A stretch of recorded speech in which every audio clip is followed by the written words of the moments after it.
नमो नमः सद्गुरुभ्यः सद्गुरुभ्यो नमो नमः। नमो नमः सद्गुरुभ्यः सद्गुरुभ्यो नमो नमः। ज्ञानवैराग्यसम्पूर्णान् हरिभक्तिपरायणान् पूर्वाचार्यान् अहं वन्दे सम्प्रदायप्रवर्तकान्। भगवत्पादमाचार्यं श्रीमद्रामानुजं मुनिं श्रीमदानन्दतीर्थं च रामानन्दयतिं हितं श्रीवल्लभं च निम्बार्कं कृष्णचैतन्यमेव च ज्ञानेश्वरं तथान्याञ्च पूर्वाचार्यान् स्मराम्यहम्। आचार्येष्वपि सर्वेषु तारतम्यं विना कलौ शुद्धं भागवतं धर्मं जग्राहप्रेमिको गुरुः। कलिकालान्धकारेण व्याप्तं भुवनमण्डलं विलोक्य कृपयाचार्यचक्रे वैष्णवसंहितां हरे रामेति कृष्णेति नाम संकीर्तनं सदा लोकक्षेमाय कुर्वन्तं प्रेमिकं सद्गुरुं भजे। श्री अन्ना द्वारा विरचित श्री वैष्णव संहिता के 8वें भाग का 14वां अध्याय। यहाँ पर श्री रामदास समर्थ रामदास के चरित्र को संक्षेप में श्री अन्ना कहते हैं। श्री सद्गुरुवाच शुद्ध चिद्घन रूपोऽयं परमात्मा सनातनः तत्तद्देव स्वरूपेण प्रतिभाति न संशयः। भगवान परमात्मा कैसे हैं? शुद्ध ज्ञान स्वरूप है और सनातन परमात्मा सनातन है, उसका अनादि है और वह अनेक भक्तों की इच्छा के अनुसार अनेक रूपों को धारण करता है। परमात्मा निराकारो वस्तुतः पुरुषोत्तमः तथापि भक्तवात्सल्यात् नाना रूपो भवेत् स्वयं। भगवान पुरुषोत्तम प्राकृत आकार नहीं है, उसके निराकार है। इसका मतलब है उसका प्राकृत आकार नहीं है, चिन्मय आकार है, दिव्य आकार है। वह अनेक रूपों में भक्तों के इच्छा पूर्ण करने के लिए प्रकट होता है। ये भक्ता दृढ़ श्रद्धा याम याम मूर्तिम उपासते ताम ताम मूर्तिम तथात्येव भक्तानंद करो ही सर। जिस भक्त को भगवान की जिस रूप में प्रीति है उस रूप में उन्हें भगवान प्रकट होकर आनंद देते हैं। पातयन्ति शिलामूर्ति चोरा म्लेच्छा च निर्भयं पूजयन्ति ही तामेव प्रेम भक्त्या तु वैष्णवा। जिस भगवत मूर्ति को म्लेच्छ या मुसलमान क्रिश्चियन जो भी है और नास्तिक तोड़ते हैं, उसी मूर्ति की वैष्णव लोग प्रेम से भक्ति करते हैं। प्रेमैव परमं दैवं न दैवं रुचिलामय। तो फिर देव भगवान कहाँ है?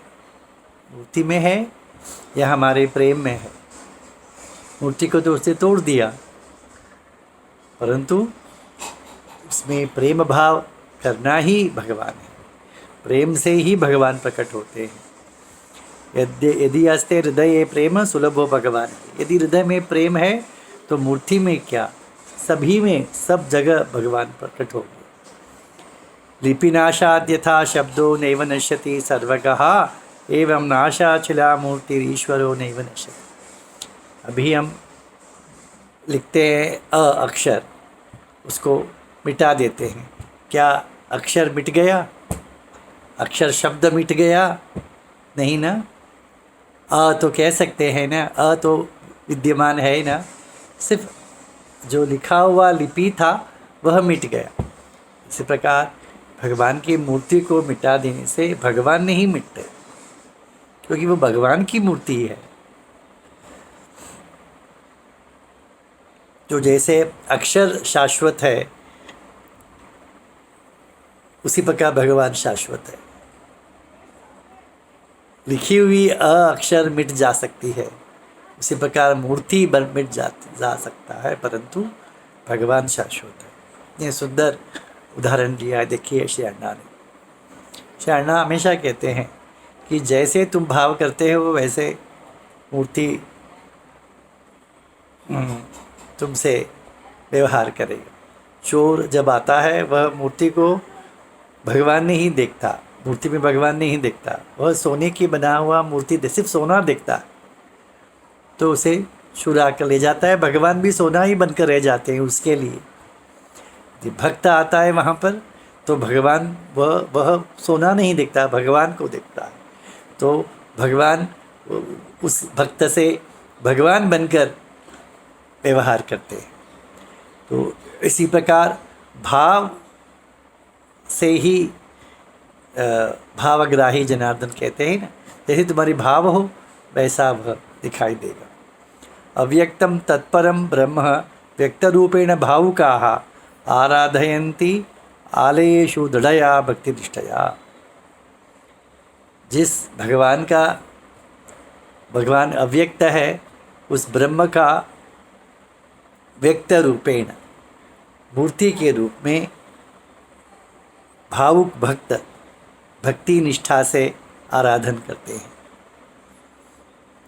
उनकी भक्ति से ही भगवान उसमें प्रकट होते हैं।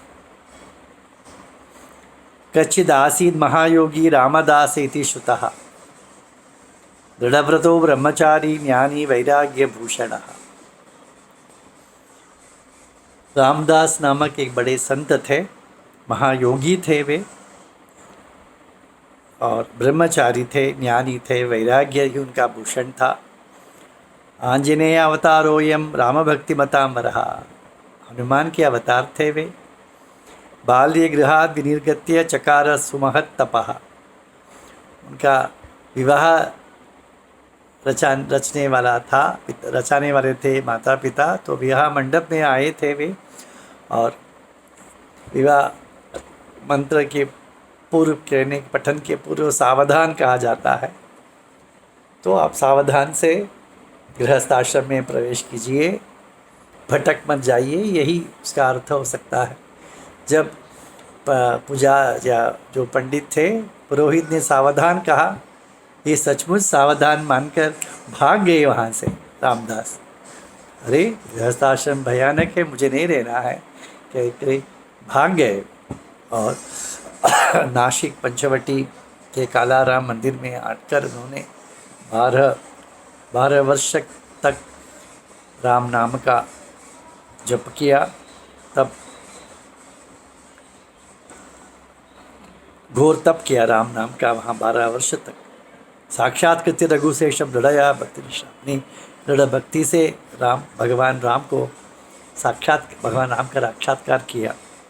परमानंद सुमुग्ध चचार भुवने महा, भगवान का साक्षात्कार हो गया, आनंद रूप से सब जगह संचार करने लगे। श्री अण्णा हमेशा कहते हैं कि संत के जीवन में तीन स्थिति होती है। प्रथम स्थिति साधना की स्थिति, वे स्वयं साधना करते हैं। दूसरी स्थिति में वे अनुभव करते हैं, भगवत अनुभव करते हैं। तीसरी स्थिति में वे अनुग्रह करते हैं, उनका जीवन सिर्फ अनुग्रह के लिए। रामदास समर्थ ने 12 वर्ष तक तप किया, साधना की, साक्षात्कार कर लिया, अनुभव कर लिया। अब अनुभव करने के लिए संचार करने लगे। श्री राम जय रामेति नाम संकीर्तनेन ही भक्तिं प्रकाशयामास लोकेस्मिन् राघवे महान। श्री राम जय जय राम, यह मंत्र, यह नाम संकीर्तन जगत भर उन्होंने इसका प्रचार कर राम भक्ति को प्रकाशित किया।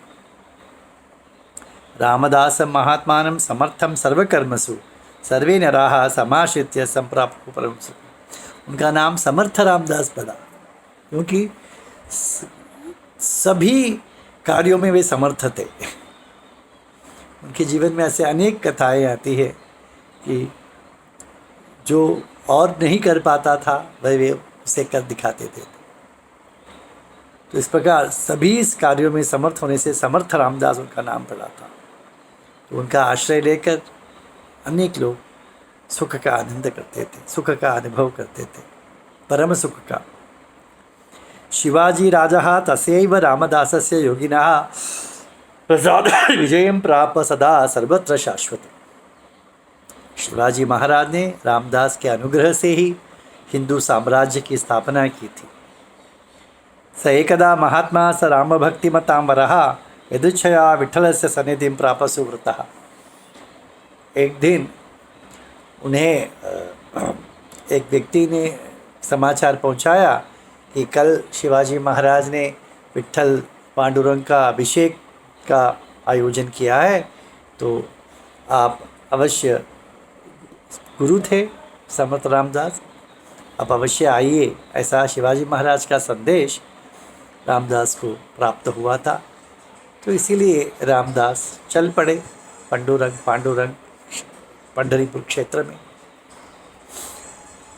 वे जानते थे, वे तो वहाँ पर कृष्ण ही है, द्वारकाधीश ही है। तो भीतर गए, शिवाजी महाराज आए होंगे अभिषेक के लिए, मेरे लिए मेरी राह देखते होंगे।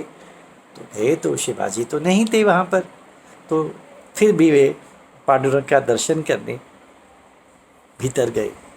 तम दृष्ट्वा रुक्मिणीकांतं वासुदेवं जगत्पतिं प्रार्थयामास भक्तेव बाष्पपुत्र। वहाँ पर कमर पर हाथ रखकर पांडुरंग को देखा, रुक्मिणीकांत को देखा, तो आँखों में अश्रु बहाते हुए, आँखों से अश्रु बहाते हुए उन्होंने प्रार्थना की। रामदास उवाच किमर्थं सरयूं त्यक्त्वा भीमा तीरे अथ तिष्ठसि। आप सरयू नदी के तट को छोड़कर यहाँ भीमा नदी के तट पर क्यों विराजमान हो। किमर्थम जानकीं त्यक्त्वा रुक्मिण्या सह वर्तसे। आपने जानकी को त्याग कर या रुक्मिणी के साथ क्यों खड़े हो। किमर्थम वानरास त्यक्त्वा क्रीडस्य अभीर बालकैः। वानर तुम्हारे सेना थे, उनको छोड़कर या गोप बालकों के साथ क्या क्रीड़ा करते हो। किमर्थम त्वं धनुष त्यक्त्वा दधासि मुरलीमिह। अपने हाथ का कोदंड धनुष को छोड़कर क्या हाथ में मुरली ले लिया है। मद्भावम अनुसृत्य अद्य प्रार्थना स्वीकुरु प्रभो।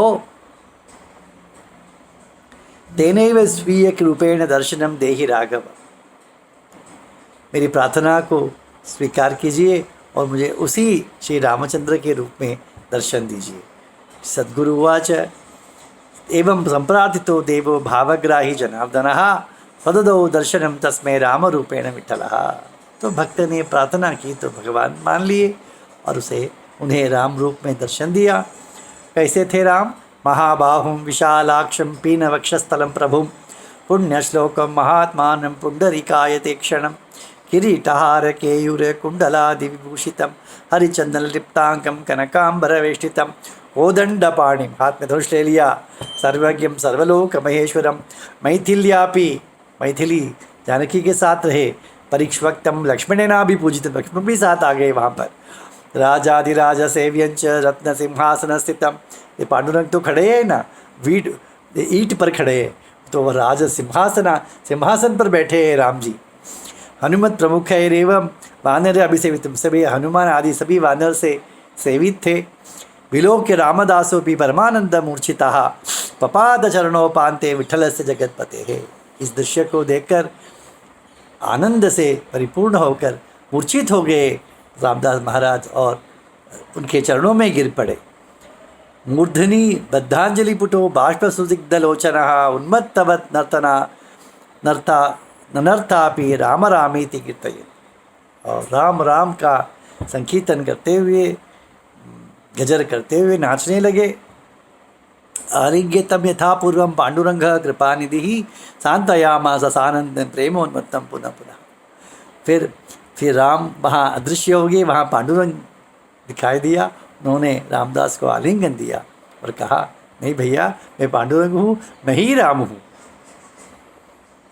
एवं ही सर्वलोकेषु भक्तानां वशमागतः करोति विविधां क्रीडां भक्तानंद विवर्धिनी। भगवान इसलिए अपने भक्तों के लिए जैसे उनके लिए मूर्ति चाहिए वैसे प्रकट होते हैं और उनको आनंदित करते हैं।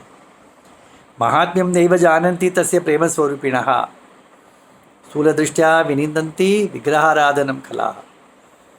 भगवान के महात्म्य को नहीं जानते हैं नास्तिक या अन्य लोग, इसीलिए मूर्ति पूजा की निंदा करते हैं, क्योंकि वो स्थूल दृष्टि देखते हैं, स्थूल रूप में देखते हैं, यही भगवान है क्या, या पत्थर ही भगवान है क्या। वे नहीं जानते कि भगवान सर्वत्र है, क्यों पत्थर में क्यों नहीं हो सकते। यदस्ति दृढ़ विश्वासः शिलायामपि केशवः आविर्भवति सानंदम स्तंभ मध्य यथा पुरा। जिस प्रकार प्रहलाद के कहने पर स्तंभ से नरसिंह भगवान आविर्भाव हुए, उनका आविर्भाव हुआ था, उसी प्रकार दृढ़ विश्वास हो तो इस शिला मूर्ति में भी भगवान प्रकट होते हैं, बात करते हैं। रामदास चरितम सर्व पाप विनाशनम। तो इस प्रकार रामदास का चरित्र जो है सर्व पाप को नाश करने वाला है। यह पटे श्रद्धया नित्यम स रामम पश्यति ध्रुवम बाबा। क्या फलश्रुति देखी, यह इस अध्याय या इस चरित्र को जो श्रद्धा से पढ़ता है वह राम को अवश्य देखेगा, ऐसा श्री अण्णा ने फलश्रुति दिया। श्री प्रेमिकेंद्र सद्गुरु महाराज की जय।